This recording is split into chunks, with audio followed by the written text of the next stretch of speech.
Fintech company Bharat पे के को फाउंडर अशनीर ग्रोवर ने कंपनी और बोर्ड से इस्तीफा दे दिया है। उन्होंने ईमेल में लिखा, मैं आज भारी मन से ये लिख रहा हूं कि जो कंपनी मैंने बनाई मुझे उसे अलविदा कहने के लिए मजबूर किया जा रहा है। दरअसल अशनीर ग्रोवर के इस्तीफे की ये कहानी इस साल की शुरुआत में शुरू हो गई थी, जब उनका एक ऑडियो क्लिप सामने आया था। इसमें दावा किया गया था कि अशनीर ग्रोवर कोटक महिंद्रा बैंक के कर्मचारी के साथ अपमानजनक भाषा का इस्तेमाल कर रहे थे और इसी वजह से अशनीर ग्रोवर को अपनी ही बनाई कंपनी से रुखसत होना पड़ा। गाइस, पर अब सवाल ये उठता है कि अशनीर ग्रोवर ने भारत पे से तो रिजाइन कर दिया, लेकिन क्या शार्क टैंक इंडिया के अगले सीजन में वो आ पाएंगे? कमेंट सेक्शन में जरूर लिखेगा और ऐसे अमेजिंग वीडियोस के लिए शेयर, सब्सक्राइब एंड लाइक। मिलते हैं अगली वीडियो में। फिनटेक कंपनी भारत पे के को फाउंडर अशनीर ग्रोवर ने कंपनी और बोर्ड से इस्तीफा दे दिया है।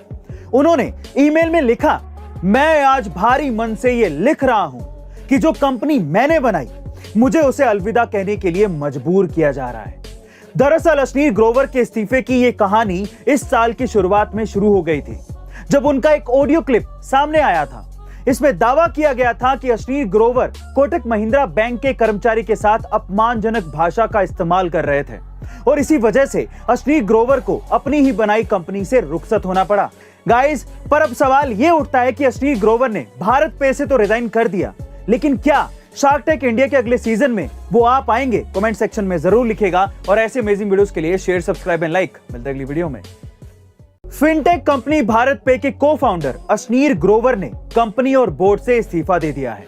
उन्होंने ईमेल में लिखा, मैं आज भारी मन से ये लिख रहा हूं कि जो कंपनी मैंने बनाई मुझे उसे अलविदा कहने के लिए मजबूर किया जा रहा है।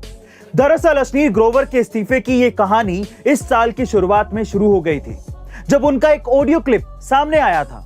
इसमें दावा किया गया था कि अशनीर ग्रोवर कोटक महिंद्रा बैंक के कर्मचारी के साथ अपमानजनक भाषा का इस्तेमाल कर रहे थे और इसी वजह से अशनीर ग्रोवर को अपनी ही बनाई कंपनी से रुखसत होना पड़ा। गाइस, पर अब सवाल ये उठता है कि अशनीर ग्रोवर ने भारत पे से तो रिजाइन कर दिया, लेकिन क्या शार्क टैंक इंडिया के अगले सीजन में वो आ पाएंगे? कमेंट सेक्शन में जरूर लिखेगा और ऐसे अमेजिंग वीडियोस के लिए शेयर, सब्सक्राइब एंड लाइक। मिलते हैं अगली वीडियो में।